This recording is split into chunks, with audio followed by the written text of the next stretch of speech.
Hello and welcome to episode 25 of Trade Talks Unlocking the Experience. Today's guest is Miss Evie Sims from Australia. She is the founder of Volks Holding and Building Environmental Wellness Group. She has over 25 years of experience in wood floor drying, major loss mitigation, and mold remediation. She created the Building Restoration Inspection Institute for industry training. And she's certified in various certifications from the RIA and IICRC. And that is not it. She is a board member of IAQA. She's a founding member of the Australian IAQAA chapter and is active on multiple standards for our industry and committees. And the list goes on and on for Miss Evie. So without further ado, please welcome Evie Sims. Hello. Hi, everyone from Australia. Good to be here. Hi, Kayla. How are you doing?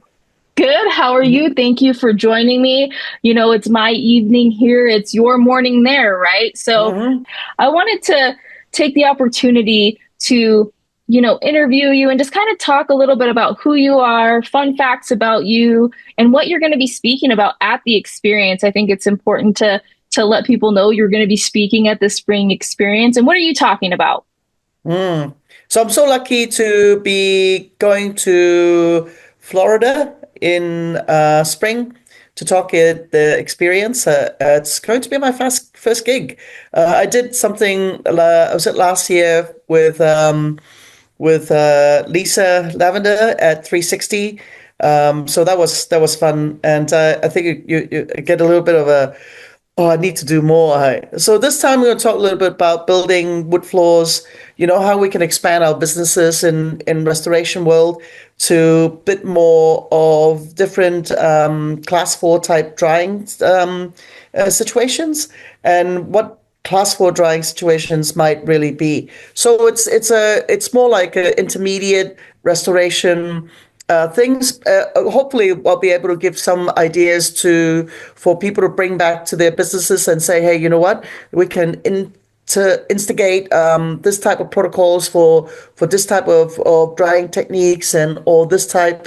So I believe in utilizing equipment to its maximum advantage when you're doing a restoration job. So hopefully I can be able to share some of that. Yeah, that's exciting. I'm excited to see what you talk about, honestly. You have a very unique background. I couldn't list every accomplishment or every involvement that you have.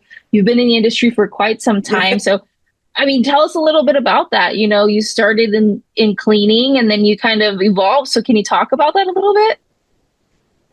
Yes, I think my cleaning restoration life have evolved for the last 20 years, stabilizing in the last 5 years or so.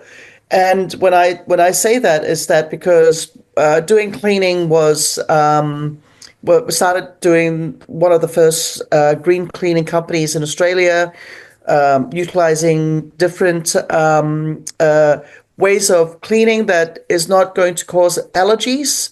So we have been my business, me and the way that we work in the cleaning field has been very proactively encouraging better ways of living from the get-go when I started doing cleaning already, which was a lot of learning curve, looking at how my staff was performing and learning that they were actually affected by some of the chemicals.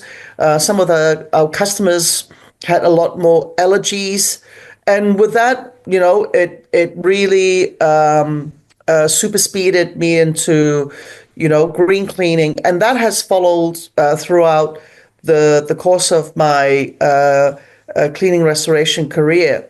But cleaning is cleaning for buildings, commercials, builders clean, and all that was very, very interesting. But however, I wanted to provide smaller crew, because cleaning business is bigger.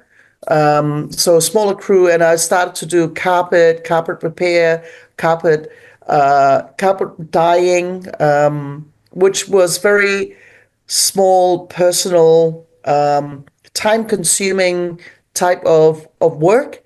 And then from there, actually went to restoration. And that's why I started to do wood flooring, which is very similar to that of dyeing carpets, and color repairs and carpet repairs. It's a very similar aspect because it takes a little bit of patience, and know-how. And once you've got that, you can expand. And I think the reason for all this changes is because I'm a woman in restoration. It is quite an interesting space to be at, 20 something years ago.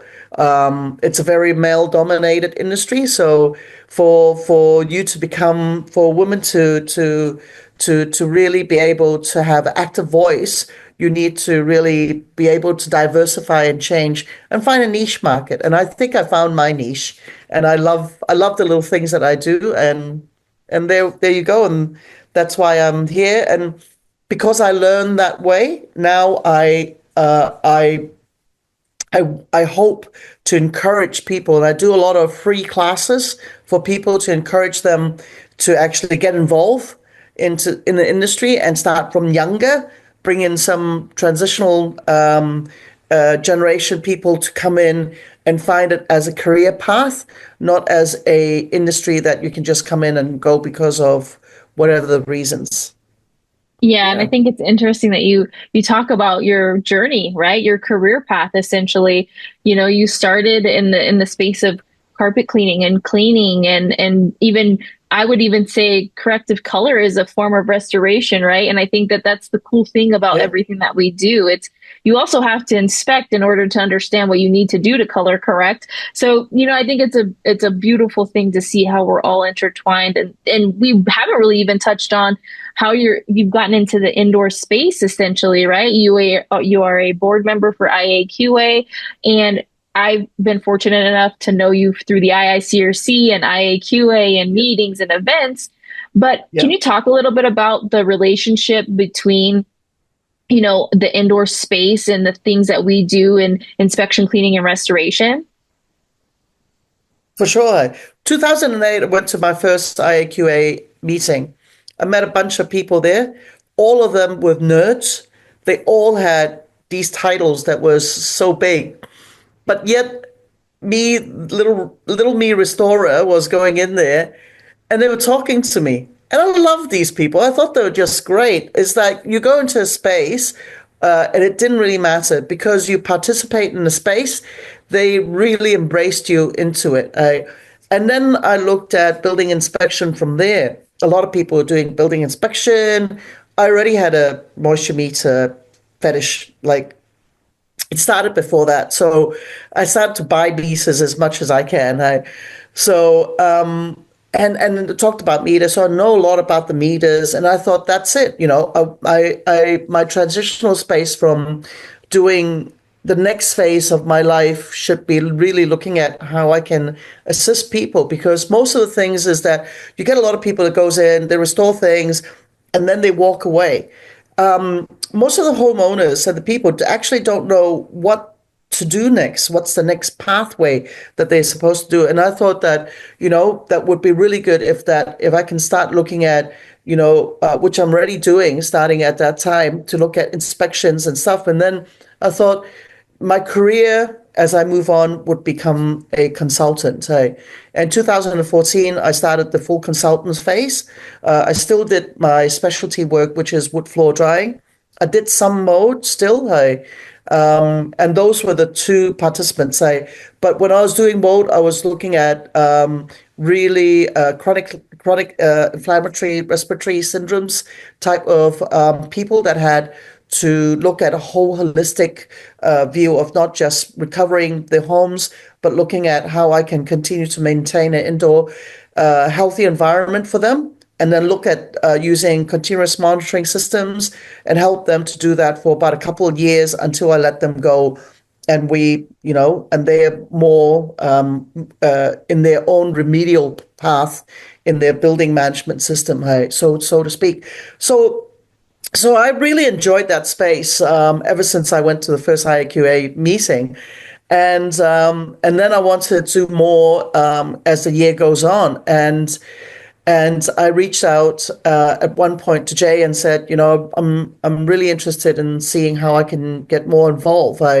And luckily, in a couple of years, he mentored me for a while to be able to get on to sit on the nomination, and got nominated as one of the board members for IAQA.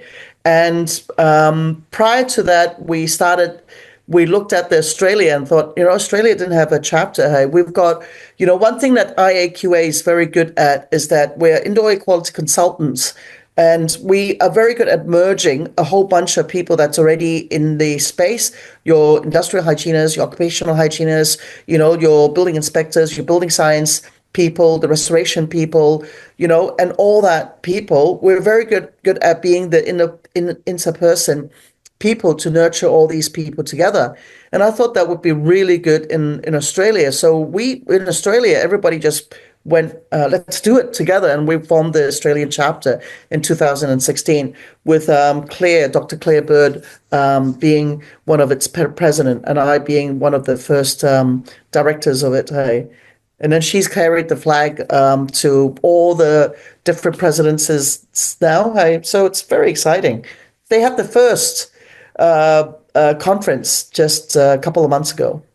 Oh, how cool. It's so cool to see how everything has evolved, right? How exciting. And I think that's a really cool thing about us being in different parts of the world. We can learn from one another and take pieces and make our immediate environment that much better, right? We all have something to learn from one another, which that's one thing I really appreciate about you is you've never stopped educating yourself or never stopped pushing yourself to that next limit, which is so cool to see.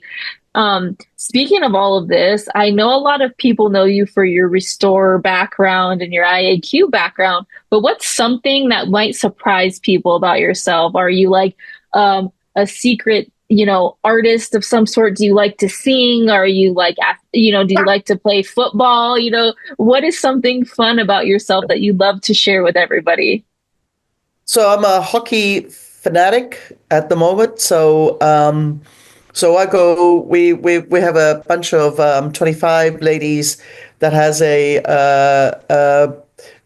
summer and winter sessions that we go and do. And we went to Pan Pacific last 2 years ago. We came in second, and this year we came in third. I don't know why we keep on playing different age group. We're not on the age group that we're supposed to. We always play about 10 years or 15 years younger. I think we're trying to test ourselves, but it is fantastic. I think kinship is one of the best things. And hockey, apart from hockey, is a really interesting sport. And I'm a little mad about hockey, less I'm mad about soccer. I don't play soccer, but I play hockey. But it's just that is that friendship that you get, that you spend with, so many people together. When we went to the Pan game, we had 17 women, and we got up, we went swimming in the morning. They had yoga in their rooms, we cooked, and then we went and played games for 7 days, came back hurts, leg hurts. Especially when you're playing somebody, like you said, 10 or 15 years younger. But man, to play second and third with a group of women that's your age that are playing people that, are someone you should be mentoring essentially is nothing to sneeze at. And yes, of course, your body aches and stuff. So what you're saying is if you really needed to check somebody, you could do it, right? Like you can check them on the ice, you can check them in real life. Come on. I'll remember to just give you a hug when I see you. I won't even try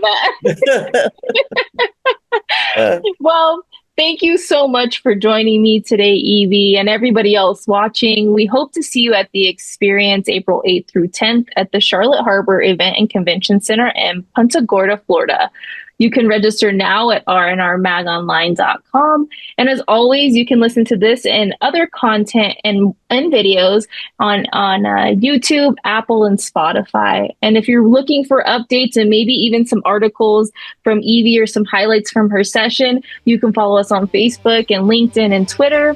And a very, very special thank you to Miss Evie today. This is Trade Talks, Unlocking the Experience. Thank you for joining us, and we look forward to seeing you very soon. I look forward to seeing everyone in Florida for the experience in April. Take care, everybody.